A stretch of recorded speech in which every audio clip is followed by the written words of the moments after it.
Go and see what our friends at the Jacobson Seed Company are all about. They are your healthy hybrid advantage farmers.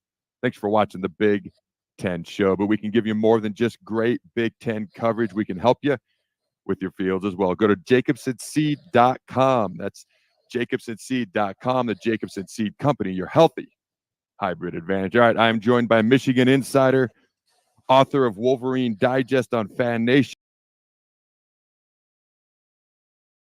How you doing, my friend? I'm good, and I must admit, I'm from farm country. The seed company, just to get us started, man, I love it. I feel like I'm sitting right at home right now. It's awesome, and they're awesome people. And I went and did an appearance for them, a speaking gig for them, and just get to meet them in person after chatting with them and getting to know them. Great people behind a great company. So, dude, Michigan football. There's like nothing to. What in the world could we talk about? There's nothing going on in Ann Arbor, Michigan. All right. Let's talk about it, though. The loss of Jim Harbaugh. How big a deal is this? How much is this going to matter? I've talked to some Michigan folks who didn't necessarily want him to go, but it's kind of one of those things where there was a lot of things surrounding him, and they will no longer surround Michigan at least as much. So maybe it's not that bad. What are your thoughts on all this? Yeah, I mean, Jim Harbaugh has been a polarizing dude everywhere he's been. He kind of wears out his welcome at places, but he was at Michigan for 9 years. So, I mean, he's a really good coach. He just went 15-0, won the national title. So obviously he's an elite coach. He's getting elite money to go back to the NFL. Like, that's all fine and dandy. I think things are going to be difficult for it. They ended up naming Sharon Moore, the head coach, who was the OC O-line coach for the last couple of years. It's going to be tricky for him. It's going to be difficult for him. But I think it was going to be difficult for Jim Harbaugh if he came back, just because of all the other stuff. I mean, the expanded playoff makes things a little different, kind of changes the way regular season games feel a little bit. NIL has been a struggle at Michigan, and it seems to be kind of popping up now more than ever.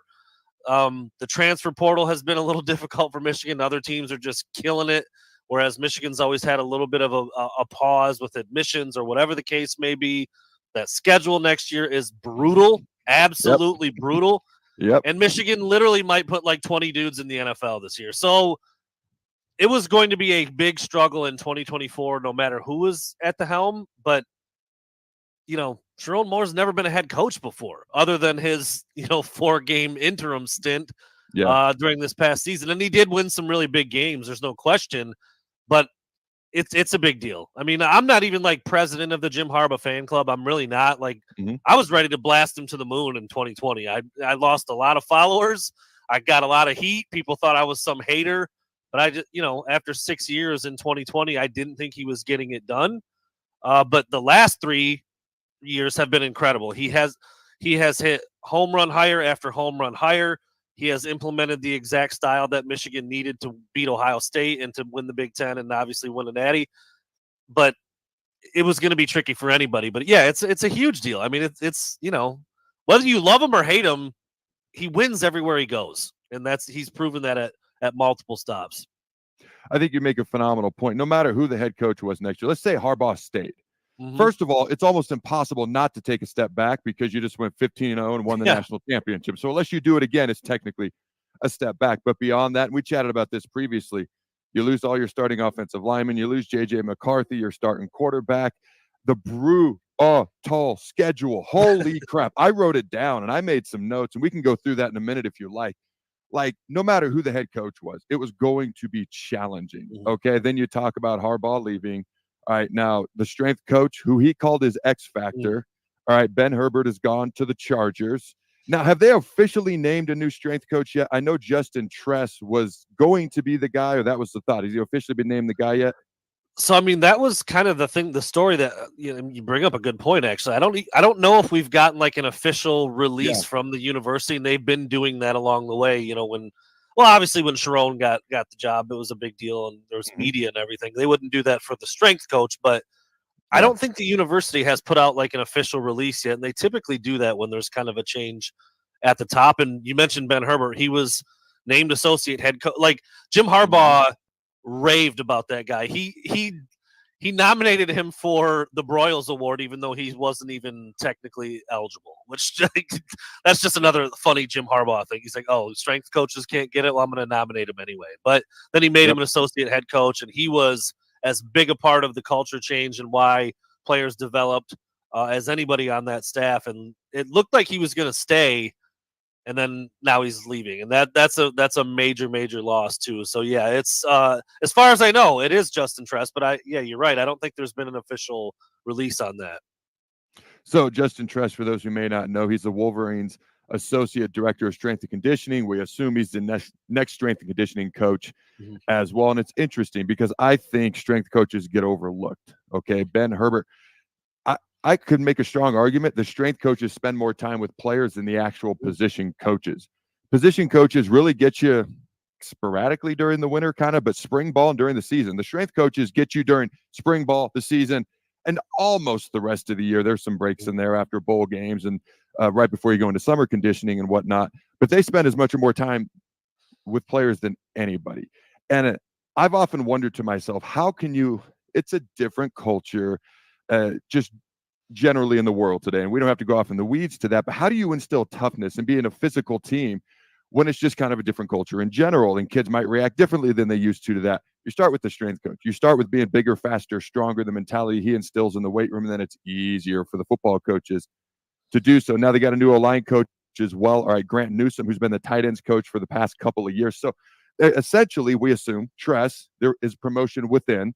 Moore is a promotion within. Grant Newsome is a promotion within. What are your thoughts on Newsome as the new O-line coach and all this promoting from within that Michigan's doing? Yeah, I think there's pros and cons. I mean, if you're Michigan loves this. They love the Michigan man thing, and I think it, sometimes it's limiting. You've got this.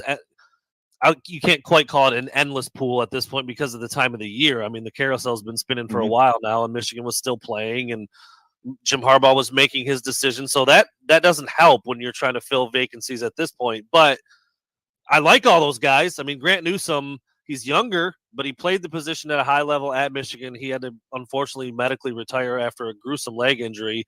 Otherwise, he'd probably be in the NFL. I mean, he was a starter as a true freshman at left tackle, which doesn't happen at Michigan hardly ever. He's a super bright dude. The players love him. He handles himself really, really well. You'd never guess he was in his mid-20s if you talk to him. But that's probably a more comfortable fit for him. He was coaching tight ends. He didn't play tight end, but he's a smart guy. He learned from Sharon, and now he's kind of the next Sharon. That's kind of what it feels like. Sharon Moore was the tight ends coach when Grant Newsome was a GA. Sharon moved up to O-line. Grant slid into tight end. Now Sharon's the head coach.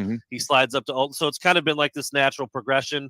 I don't know that much about Justin Tress. I just, we don't interact with the strength and conditioning coaches very often as members of the media. So I don't know that much about him. But again, learning from Herbert's not a bad way to go. And you get some continuity there, and the players are familiar. But these guys were elite at what they did. I mean, Sharon Moore, won the Joe Moore Award 2 years in a row. He's been the OC. Ben Herbert was, I think, the highest paid strength coach in the country, or if not, he was right at the top. And making like $1 million or more a year. Yeah.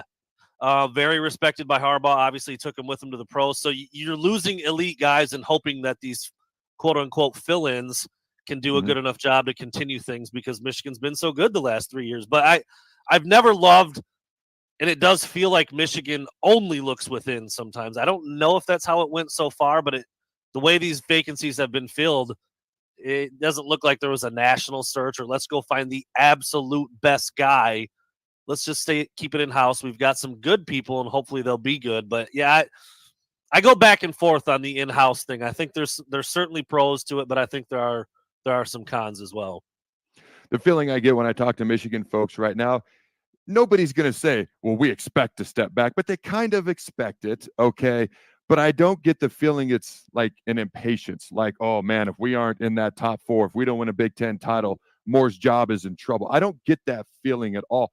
Kind of like maybe Ryan Day maybe had a little bit with Ohio State because a lot of people felt like he was born on third base. Right? That program was really built back by Meyer and handed to Ryan Day, and all he had to do was just not screw it up in some people's minds. Whether that's fair or not, we can debate. You could argue a similar case for Sharon Moore now we just talked about everything that's different and more challenging for Michigan and how it would be harder for Harbaugh. But my question is this. What would be a successful season for Michigan next year? Do they have to beat Ohio State? Do they have to be in the top 4? Do they just have to make the college football playoff? What in your mind is a successful season for Michigan fans in their minds next year? Man, after 3 years, after 3 years in a row, the 3-year run that they've just had, it is a tough spot for. It's like you said, if you don't go 15-0 and win it all, technically you're moving backwards, and that's pretty unfair for a first-year head coach who's a young guy, and he's dealing with all these things we talked about: new coordinators, multiple new position coaches, tons of personnel change, the schedule, which is nuts. It's a very unlikely scenario that it happens. Like, you could probably bet every penny you've ever made in your entire life and be comfortable with it. They're not going to go 15-0 and win the whole thing again. They're just not. Like, it's only happened 4 times in college football anyway. So you have to imagine some sort of a step back. So, man, if Sharon's stepping into this position in his first year, he's got to go on the road to play Ohio State this year. It's back in Columbus. They have absolutely reloaded when it comes to the transfer portal. They've always recruited well. That's not really anything new, but they've hit the transfer portal even harder this year, got some of the best players at their respective positions across the board. And Michigan hasn't really done that. Again, they were in kind of a weirder spot because they were still playing, and Jim Harbaugh was in limbo, so you weren't able to go out there and chase these portal guys. And now you've got all this turnover and personnel changes, and the roster looks completely different. I hate the idea of putting a number on it, but I think if you fall short of like 10 games, people are going to be like, is this the guy?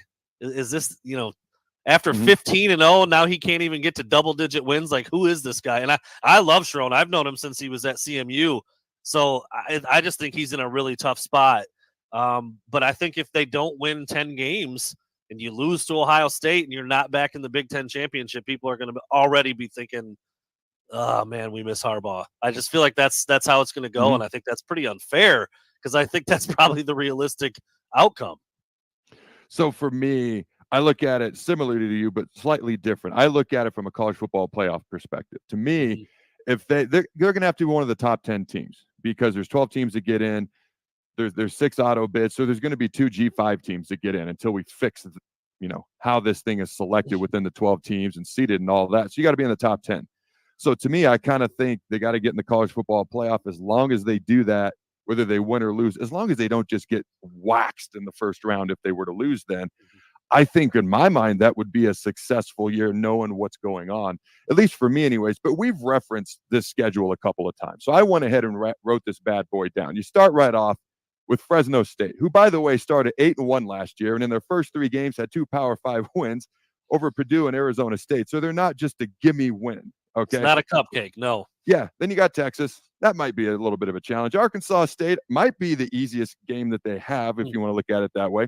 Then you got USC, and I never know what to make of the freaking Trojans. Yeah. Okay. I'll just say CFP potential without a doubt. Okay. And if they play any defense at all, probably. Who knows if they will. Then you got Minnesota. Okay. Now, the nice thing about those first 5 games, they're all in Ann Arbor. That is at least helpful. Then you go to Seattle. Washington's not going to be the same team, probably not even close, but it's still on the road. Seattle's a tough place to play, and they did just finish number 2 in the country at Illinois. Then you got Michigan State, an in-state rivalry game, which is always going to be tough. Oregon, who just finished number 6 in the country, coming to Ann Arbor. Now, again, these first 9 games, there's only 2 road games. So there's a lot of games played in Ann Arbor. Then you go to Bloomington to play Indiana. You got Northwestern. And then at Ohio State, all right, who, as we know, just finished 10th in the country. So that's 8 home games, 4 road games. But even beyond that, 4 teams have finished in the top 10 this past year. And that doesn't include USC. That doesn't include rival Michigan State. The way I looked at it, it's like 6 brutal games. Okay. And then you've got Fresno State, which isn't a gimme. Then you've got Big Ten opponents. Outside of Arkansas State, I don't see, per se, an easy game on this entire schedule. What are your thoughts? Yeah, that's exactly it. The only playoff team not on the schedule is Alabama. That's crazy. Like, yes, crazy. Michael Penix is gone. I understand. They're Washington with the coaching change. Jed Fish, though, He was at Michigan under Harbaugh. I thought if Harbaugh left, give that dude a call. It was, again, the timing wasn't there. He took the job at Washington when all those pieces started to fall, Nick Saban's retirement, et cetera. But he's an offensive guy. He's gonna be bringing some athletes. They lose a lot too. Like you look at Washington's roster, that's not the team that Michigan just played in the national title game. Texas is going to be damn good. I mean, they return their quarterback, which the other playoff teams do not. It's so funny because this last year, everybody, like so many Michigan fans, and everybody, the national narrative for 10 weeks was Michigan hasn't played anybody. That home schedule is a joke. They could have rolled out of bed without Jim Harbaugh up until November and been undefeated. That's not the case next year. There are challenges, laced throughout the whole schedule. Like you said, even Fresno State, which I don't know, was probably scheduled 6 years ago or something. They were a quality football team last year. It should be a win, and Michigan will probably be favored by a decent amount, but got to show up and play that one. But then you name those other ones. You've got all the new teams in the Big Ten that Michigan will play, 3 of them, USC, Oregon, Washington. And then, oh, by the way, Texas, which just throw that on there for a non-conference game that was scheduled again probably 6 or 8 years ago. It's just brutal, though. It wasn't scheduled with this conference schedule in mind. Right. I'll tell you that right now. No way. Right, exactly. So with Michigan, you've got 3 of the 4 playoff teams represented on that schedule. Yeah, and you mentioned 2 Columbus. It's brutal. I mean, they're different, yes, because quarterbacks are gone, players are gone. Some of the best players from those teams are moving on, but those are still opponents that Michigan has just never had to deal with before with the new Big Ten and all that stuff. And again, the non-conference game with Texas. So incredibly challenging again, even if Jim Harbaugh were back and you weren't losing your entire offense and most of your most veteran players on defense, it would be a challenge. So I actually went through and I did a way too early, but for fun, record prediction. And so after the first 5 games, I actually had them going 4-1. Now that USC game, I have no idea what to make of the Trojans ever. They tend to be better early on than late in the season, which may or may not be good for Michigan fans. But I got them 4-1. I was like, holy crap, that's a better start than I thought. Then after 9 games, I actually had them 7-2. So the 2 losses that I have are Texas and Oregon up to this point. Okay, then in the final 3 games, I haven't beaten Indiana, Northwestern. I had them losing on the road at Ohio State. Okay. And I was like, man, that seems awfully generous. So I've got them either at 9-3, or if they lose to USC, 8-4. Now, my question for you, what is your win-loss record prediction, and will it get them into the CFP 12-team playoff next year? So I think if you look at the schedule, so you've got Texas. I think it's a 5-game schedule. Every year you can kind of do this with Michigan. I mean, you hope that they don't trip up and lose to a Minnesota or an Illinois on the road or whatever. But you got to play them, and that happens. I mean, Ohio State got pants by Purdue. It's like these things happen. Like it's rare, but it does happen. But I think it's a 5-game schedule, and it's those teams we just talked about. It's Texas, it's Washington, Oregon, USC, Ohio State. That's it. It's those 5 games.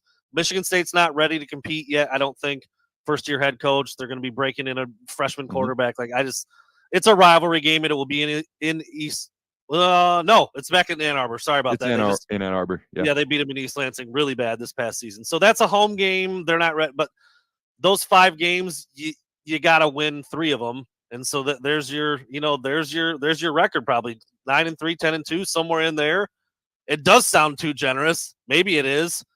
But if they do go, say, 8-4 or even 9-3, if you look at where the teams finished this past season, that wouldn't be good enough to make it to the playoff, more than likely. So I'd say you got to get to 10-2. That's that mark in my head. Just win 10 games. You'll probably get in the playoff. That'll be another double-digit season, double-digit win season. I don't know how you could, be mad at Sharon Moore for that, even if it is a loss in Columbus and, one of these new Big Ten teams. So if they lose 3, I don't know. I don't know if that's good enough to get. You'd have to think 8 to 10 Power 5 teams will have 2 losses or less. And then you mentioned Southern group of 5 guys. However they figure that out, I don't know if 9-3 gets you in the playoff, even with 12 teams. I don't know if it will. I'm curious about one thing, because college football, and I'll never forget when I first got to the Rams, my D coordinator Jim Haslett was like, "Oh, you're used to playing No Name You," and then followed by Never Heard of You College. And he's like, "No, we're playing the Panthers and the Niners and every week is a battle in the NFL. There's no weeks off, because anybody can literally beat anybody on any given Sunday." I look at this schedule, and there are 5 teams that stand out. But I'm curious because college football players have never had to week in and week out show up every single week without I don't want to say letdown games before, but I mentioned a lot of those games because there's a huge difference between playing 3 Arkansas States in your non-conference or teams like that and Fresno, Texas, Arkansas State, because now you've got to be up week after week way more than you've ever been, or you get beat by a team that you are clearly better than, because that just happens. So I'm curious to see how that plays out. The other thing, my other thought is SEC Big Ten. Their schedules are so much harder, than the Big 12, the ACC. And so personally, if I'm a voter, if there's a 10-2 Big 12 ACC team and a 9-3 Big 10 SEC team, I'm putting the 9-3 team in, and I'm not even thinking twice about it. So I think 9-3 gets you in. I think if I'm a Big 12 ACC team, I got to be like 11-1, or I'm thinking I'm in trouble compared to Big 10 SEC teams with the at-large college football playoff bids. What do you think? Yeah, that's fair. I mean, like, it does change things when all of a sudden you look at the Big Ten, which was really good last year, or good at the top. I mean, you can make a debate on the middle and certainly not so great at the bottom. But now you put USC, Oregon, Washington, UCLA in there. It's a completely different conference. All 4 of those teams are in the top third. So that's probably fair. I was just trying to pull up the ranking. So after championship weekend last year, the highest ranked 3-loss team was LSU, and they were 13. So they were on the outside looking in. So yeah, will that be a little different with the new conferences and the way things are laid out? And you certainly look at strength of schedule a little differently now. I've always been curious how much they even care about it. It seems like sometimes they do care about it, sometimes they don't. You get credit for a close loss if it's against a good team more than a win in some game. I'm like, I hate that, by the way. Doesn't a win mean more no matter what? Like, anyway. Yep. So you may be right. It's a lot of, there's a lot of changes this year. But just kind of generally, historically, there's enough teams that are undefeated or 1 or 2 losses. I think it's tough for a 3-loss team to get in. But I guess that's one of the fun things about how this year is going to look. You've got 12 teams getting in now, and we don't know how it's going to work exactly. And the committee will inevitably piss off like half the country anyway. So we'll let them figure it out. But yeah, last year 3 losses wouldn't have been good enough. So it's going to be fun to watch how that plays out in 2024. I want to say it was 3, 4, maybe 5 years ago. I think Alabama lost to Georgia, either SEC title game or during the season or something. And the committee was like, "That's an impressive loss." And I was like, wait, the biggest reason you want to put them in is a loss? I don't understand that. And they ended up getting in. And I think they played again in the CFP playoff or whatever it was. And I think Alabama actually won that time. Or even like, I'm not a big Bama fan, but yeah. And then they flip it the other way. Like, Georgia was wire to wire number 1 all season, and they lose 1 game, and they're out. Which way is it? I mean, because in my mind, that's a pretty impressive loss. I hate that term, by the way, but you're right. That's what they say, that kind of stuff. That's an impressive loss. Like, well, it's a loss. It really shouldn't. You shouldn't really get credit for it, but sometimes you seem to, sometimes you don't, and so it's going to be fun to watch how that all plays out this year. I hate the inconsistency. Like 2 plus 2 should equal 4. No matter how badly you might want it to equal 5, it still equals 4. You can't justify how pretty you think number 5 is, if that analogy makes sense. But the one thing that kind of got me really thinking about this, we got about a minute left, was the recruiting rankings on early national early signing day, which is really just signing day. It was like all Big Ten, all SEC, with the exception of 2 ACC teams, which was Miami, Florida State, who I guess is still an ACC team at the moment. No Big 12 teams. So when you're sitting there with like 8 or 9 SEC teams with the recruiting, with the talent that they've just acquired versus Big 12 teams, not so much. And I know it's what happens on the field. I understand all that and I respect that. But I'm just like, man, I think the talent gap is going to be so huge and the level of competition is going to be so different. I think those teams, for once, are going to deserve getting the ridiculous benefit of the doubt, and they're going to get it. Yeah, I mean, I didn't realize that. That's a little bit of an eye opener for those other conferences. I mean, it's not that's surprising, frankly. I mean, the SEC's kind of been recruiting like this for a while with, Ohio State sprinkled in there. Michigan creeps up a little bit. Penn State sometimes. But recruiting's kind of been like the battle of the SEC for a while now. Teams like, that's bad. That's a bad look for the Big 12. But it's one of those things where you look at that map. I mean, outside of the state of Texas, which now Texas not even in the Big 12 anymore. So that's so weird to say. But outside of the state of Texas, the Big 12 footprint doesn't have a lot of those high-end blue-chip prospects. They're in the South, they're out West.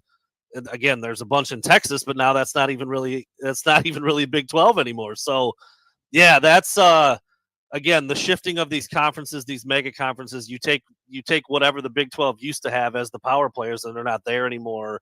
That's tough. And so, there's yet another factor to the Final 12. So it's going to be. It's like a new sport. Almost has been a new sport really for like the last 3 or 4 years with NIL, and then you've got transfer portal, and now the conferences and the playoff. It's a wild west out there, man. I think it's going to eventually be the Power 2 with SEC, Big 10. Then the next two, or however they want to phrase the ACC, Big 12, and then everybody else. Yeah. But to be clear, Texas, Oklahoma, Texas A&M are in the top 20, but they're in the SEC. They're not Big 12 anymore. Yeah, exactly. Yeah. All right, ladies and gentlemen, I want to thank Brandon for joining me. Thank you all as well. We'll see you next time.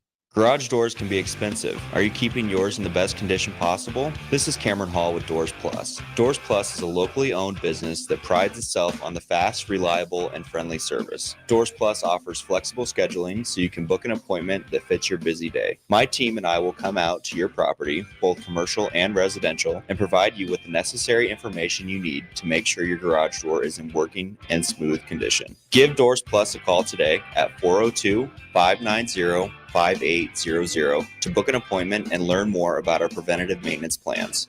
Doors Plus, garage doors, and more.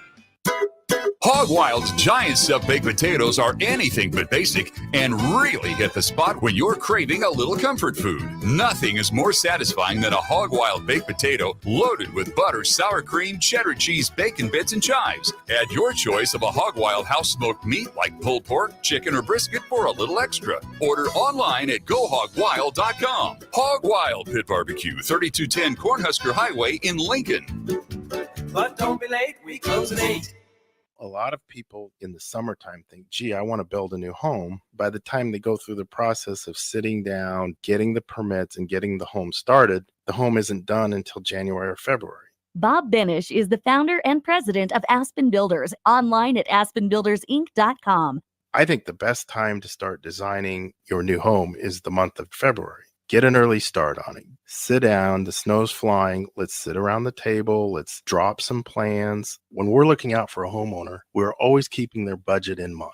Let's put numbers together and let's get that thing started so that the home's done in summer or fall before school starts. So now is really the time to be contacting us to get an appointment to get the job done.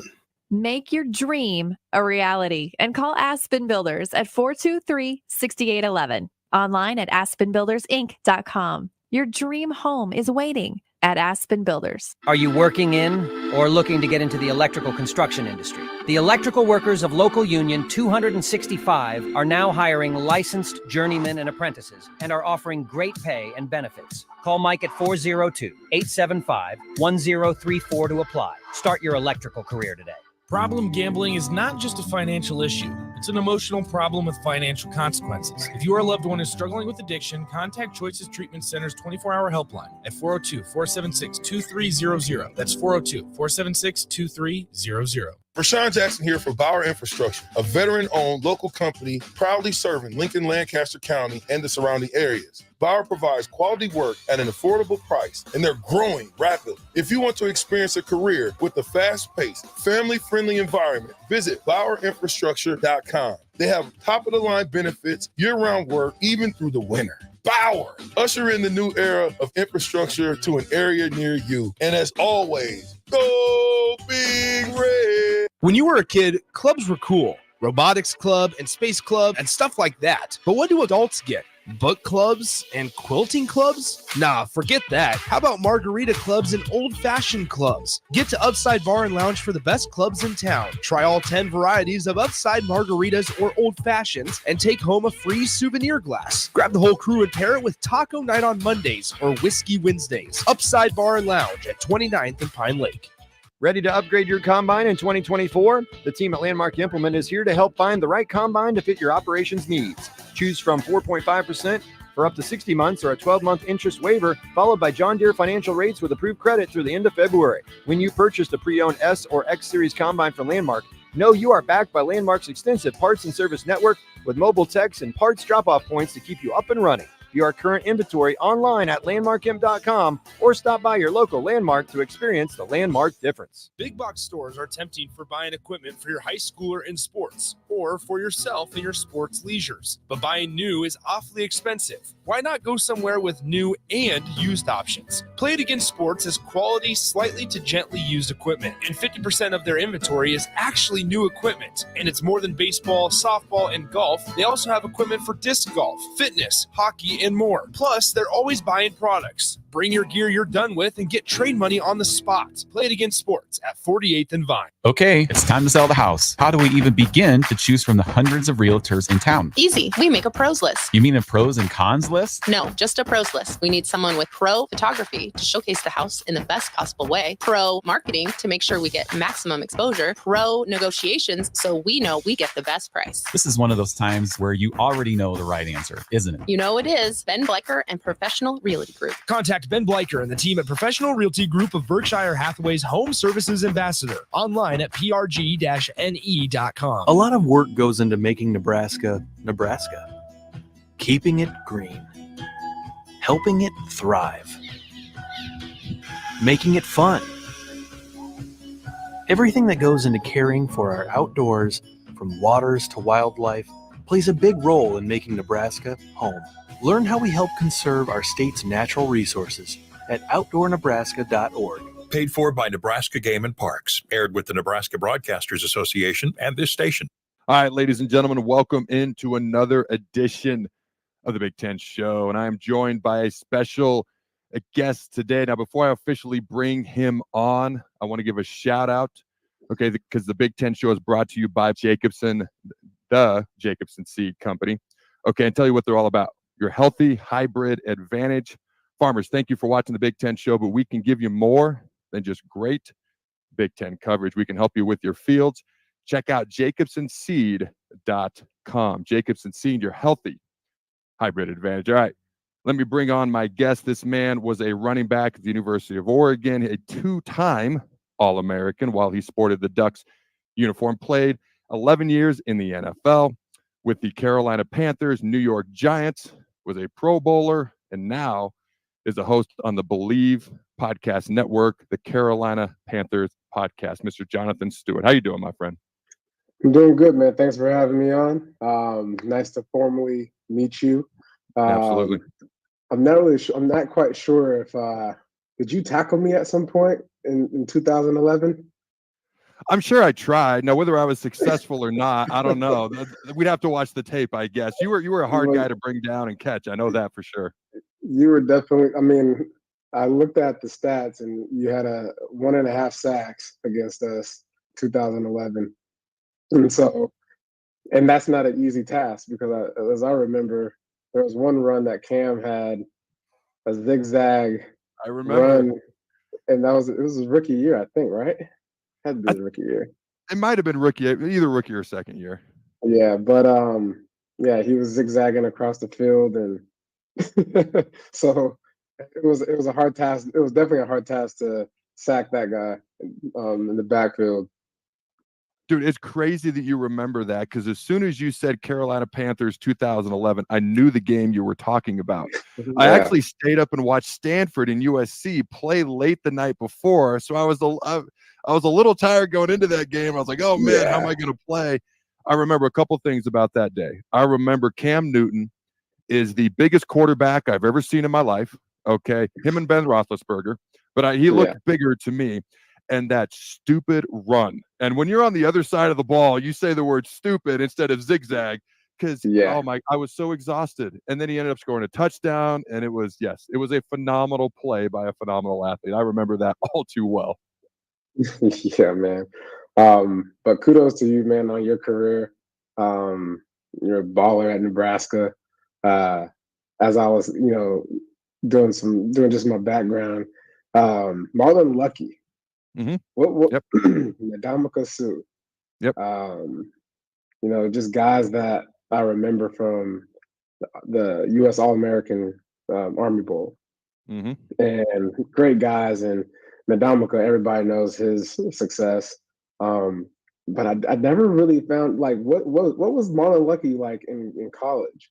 I remember practicing with him, and just seemed like a good guy.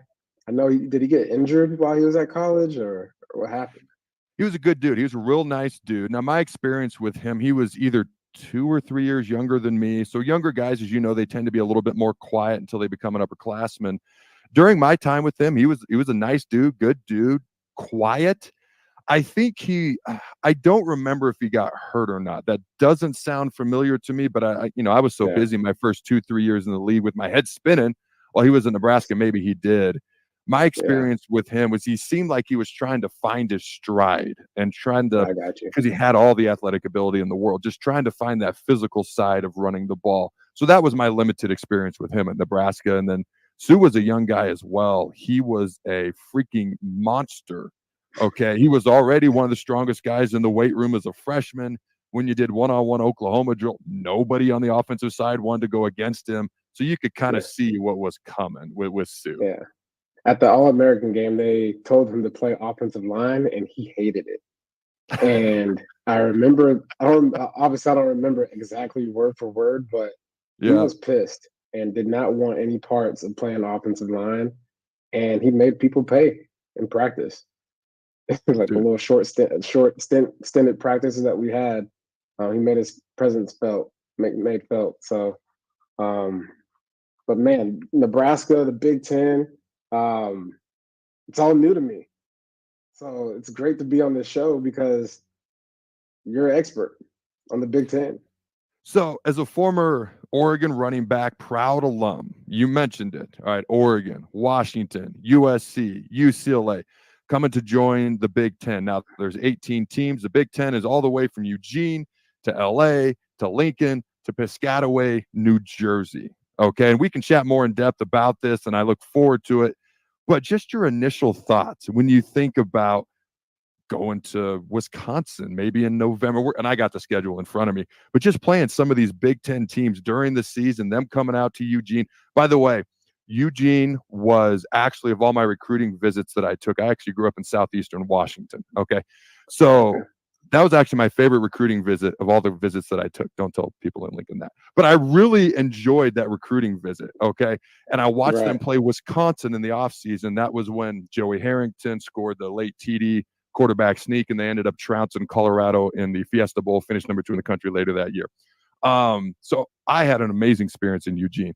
But what are your thoughts as you come into the Big Ten, playing some of these teams, and what you guys think it's going to be like? Man, to be honest, I don't know. But what I hope for is everything, that points to the direction of why it all happened, right? And you look at Dan Lanning and his situation. I mean, he's actually probably got one of the best coaching jobs right now in college football. His team, the last 2 years in recruiting, they've knocked it out of the park. Last year they had a 1 5-star, but many 4-star recruits. And people can argue 5-star, 4-star, what's the big difference? Some guys don't really pan out, and that 5-star, status. So the more 4-stars you have, the better chances of you actually finding a player. So I guess with Dan Lanning, the reason why he stays at Oregon is because of the opportunity at Big Ten.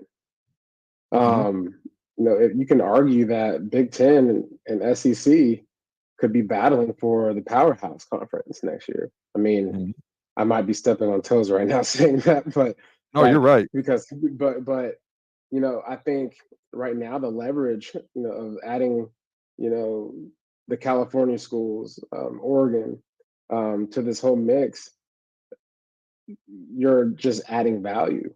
And the team that has, instant success, which I feel like Oregon is more prepared for, in reference to the other schools, just given this year and the success that they've had, the recruiting opportunity that they have right now for him staying at Oregon. I feel like they have an advantage right now to really, make a splash and grab some noise, which helps the recruiting. So I mean, the opportunity is just the sky's the limit, for all schools, and Big Ten is just going to continue to just expand and grow at large as far as exposure. You're getting Pac-12 fans watching the Big Ten now, and no other conference. You know what I'm saying? So the value there, you already have the media outlets. Chicago, one of the biggest media outlets in the nation. So it's just primed for success. I agree with you completely, because even before Oregon, Washington, USC, UCLA joined, Big Ten schools were making about $8 to $9 million more dollars a year than the SEC schools. Now, there's a lot of pluses to this. Okay, you got the coast-to-coast coverage, which obviously is going to skyrocket media deals and TV deals in the future. Now, I look at it from a recruiting perspective. The Big Ten has no ties to Florida, Texas, California. Oh, wait, now we do. And now the Big Ten has a direct tie to California, not just with USC, UCLA, but now Ohio State. And you got Michigan, and you got Nebraska, and even Northwestern, And so I think that helps recruiting wise. I think it helps for exposure. And it's because obviously the SEC has got the South, and they've got Texas, and they've got Florida for their recruiting bases, plus the whole freaking South in general. And so I think the SEC is obviously a great conference. I think it's going to be more regional, obviously. And I think the broadness, literally the Big Ten's a national conference now. I think that is the advantage the Big Ten has. And to your point about Dan Lanning, what he is building is phenomenal. You look at the recruiting class he already has this year. They're currently ranked 6th in the country. Okay. Yep. You look at the past 5 years, they have 3 top 10 recruiting classes. And to your point, a lot of that, you got the 5 stars, but a lot of that is the number of 4 stars. Okay. If you've got 3 5 stars and maybe 3 4 stars versus another team who's maybe got 8 or 9 4 stars and maybe no 5 stars, I would take the more good players, so to speak. So I love that you point all that out, and it makes a lot of sense. And for those who don't know, they're probably aware Dan Lanning was rumored to be in the conversation for the Bama job, and he took his name out, and he's staying at Eugene because of what Oregon offers, because of what the Big Ten offers, because he's got a young team coming back next year. I think they're a top 5 team in the country next year. So I think he can make some big noise going forward in Eugene. Yeah, man. And I mean, I think even, the quote that he gave, I think it was something on the lines of, your coach might have left, but I'm not leaving.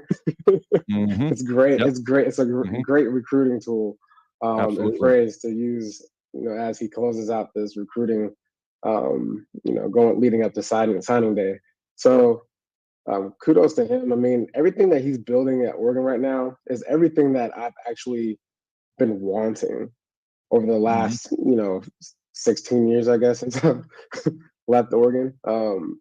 But watching, the opportunities that we've had to play on national levels against, Tennessee, against Auburn, against, Georgia, these, teams that, are known for being almost professional football teams. You know what I'm saying? So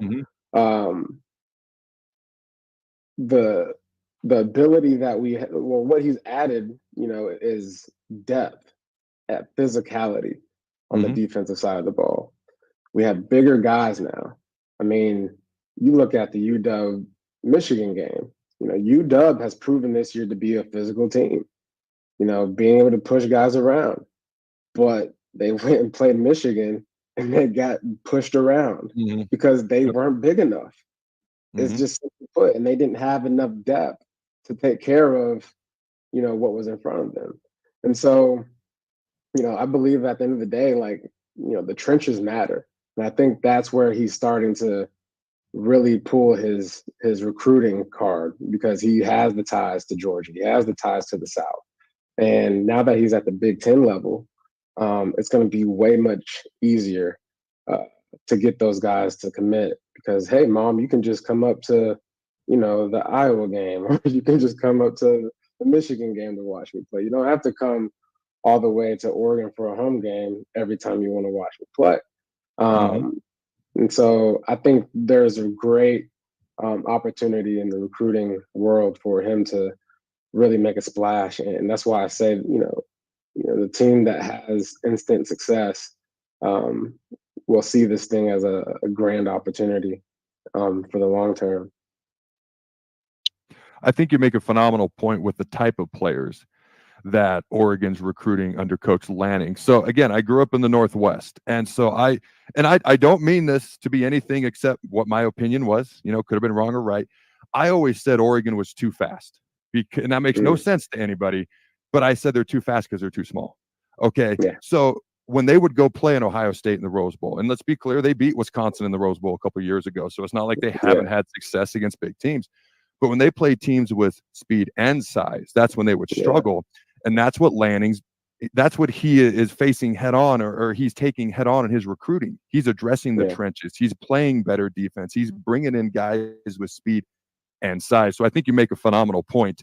I'm sitting here looking at Oregon's schedule for next year. Now, before we dive into the conference schedule, something caught my eye. In fact, two things caught my eye in the non-conference. I'm going to be honest with you. I hate these patsy cupcake ridiculous schedules, especially in the non-conference. But going forward, if I'm a Big Ten AD or I'm an SEC head coach, I want patsies and I want cupcakes, because the conference schedule is murderer's row. Okay, so I'm looking at Oregon's non-conference. Okay, you got Idaho. Okay, you got Boise State. That's not a gimme, and that's a team that's going to want to beat you. And then why in the world, as a college football fan, I love this. As an Oregon alum, looking from Oregon's perspective, why in the world are you guys still playing Oregon State when you don't have to before you get into the Big Ten Conference? What are your thoughts on those two games? Well, I mean, there's a rivalry there. It's a state of Oregon, and so you have to respect the fans. I think at the end of the day, it's a good, hey, we're not here often anymore, but we'll come by and give you guys a show. That's kind of how I look at that game. I got you. And so it's I guess it's one of the longest standing rivalries of all time. And so to cut that loose, it would be hard for a lot of people, especially out the gate. Maybe you might see it wither away, but we'll see. So I'm not rooting for or against Oregon. As a college football fan, I love it. If I were rooting for Oregon, I'd be like, I don't know about that. Maybe we schedule Idaho State before we take on. Because it's going to be a tough game. But I wonder what's going to happen to Oregon State's recruiting. They won't be the same in a year or two. They won't be the same, right? There's going to be a lot of guys, picking up, moving on, because at the end of the day, they see opportunities elsewhere and money. You know what I'm saying? So, I think at the end of the day, this has to be one of those stints where it's like, hey, this is our departure gift. Well, Jonathan Smith, who was there the last time Oregon State was a top 5 team in 2001, who was the head coach. Now he's in East Lansing in Michigan. Okay. DJ Ungulele. I apologize. DJ has transferred to Florida State. I have practiced that, and I apologize. People butcher my name all the time. He's at Florida State. Head coach is gone, quarterback's gone, other people have transferred out, so they're not going to be the same. I am glad they're keeping it around as a fan, okay? Now, you look at the Big Ten schedule itself, all right? You got UCLA, Michigan State, Ohio State, Michigan, Wisconsin, Washington, okay? There's other teams on here, Purdue, Illinois, Maryland, all due respect, but that's like 5 to 6 to 7 big-name programs that Oregon's going to be playing. Exciting TV. What are your thoughts on this Big Ten slate for the Ducks next year? It's very exciting. I mean, it's an opportunity to really see what you're up against, to really see what level of football you're playing. This is the top of the tier. If you want to come to a school and get your chances to play professional ball and get a good measurement or a good baseline, this is where you want to be. To play teams like that on such a massive platform, it's what you dream of. You know, it is absolutely what you dream of. You get to go play in LA, you get to go play in Michigan, Ohio. Like it's like, I don't know what else word to say besides it's the cascade of football, right? You know, so like it's a great opportunity, man. If I were coming out of high school right now, I'm watching what's happening with those 4 schools adding to the Big Ten, because those are schools that are going to absolutely need help. You know what I'm saying? And need help, you know, implementing a new play. You know, at the end of the day, too, like what you're going to have to see is philosophies change. You know, from these West Coast teams coming to the Big Ten. You know, playing in different elements. You're going to have to run the ball probably a lot more and a lot more efficiently. So if you're, you know, a certain type of player that might not be able to play in the Big Ten, the original Big Ten, you should be a player that's looking to get in at Oregon, UCLA, USC, because it's a bit of a ways as far as where you're going to be going to school. But as far as your exposure to your family, you know, to your dreams, this is a great opportunity. Yeah, there's no doubt about it. I mean, just looking at this schedule, so you're going to be at Camp Randall in Madison, Wisconsin, mid-November. That's going to be a little different climate. Then you just look at the level of competition. You got the 2 teams who are in the national championship game. You've got Michigan, you got Washington, then you got Ohio State, who's probably going to be a top, maybe not even top 5, top 3 team next year. Okay, yeah. And here's something that I love, because I will say Washington's going to struggle a little bit next year. They won't be the same. That's true. Neither will Michigan. Because, they won't be as good. Yeah, Washington's losing probably all of their players. Yeah, they won't be like the same. Besides 2 or 3, as far as starters, in their coaching situation, Lord help them, right? So, Michigan, on the other hand, Michigan will be okay. I feel like. But they'll be good. They won't be quite as good. Of course, who knows? That's what's great about college football. J.J. McCarthy declaring to the NFL. Jim Harbaugh maybe not coming back. Doesn't seem likely. That's going to impact all that. But, you know, Sherrone Moore is going to step right in if he's the next head coach of Michigan. He's got 2 top 10 wins versus Ohio State, versus Penn State. He won 6 games as a head coach last year. So they'll be just fine. It's more about who's next up after J.J. McCarthy. Okay, and you look at Ohio State. Like, Michigan's probably going to be a top 10 team. Who knows what to make of Washington? Ohio State, Buckeye fans are going to hate this. So feel free, at Adam Carriker 94 on Twitter. Feel free to at me with your hate. Okay, I'll just hit the block button, no hesitation. Okay, but here's the deal.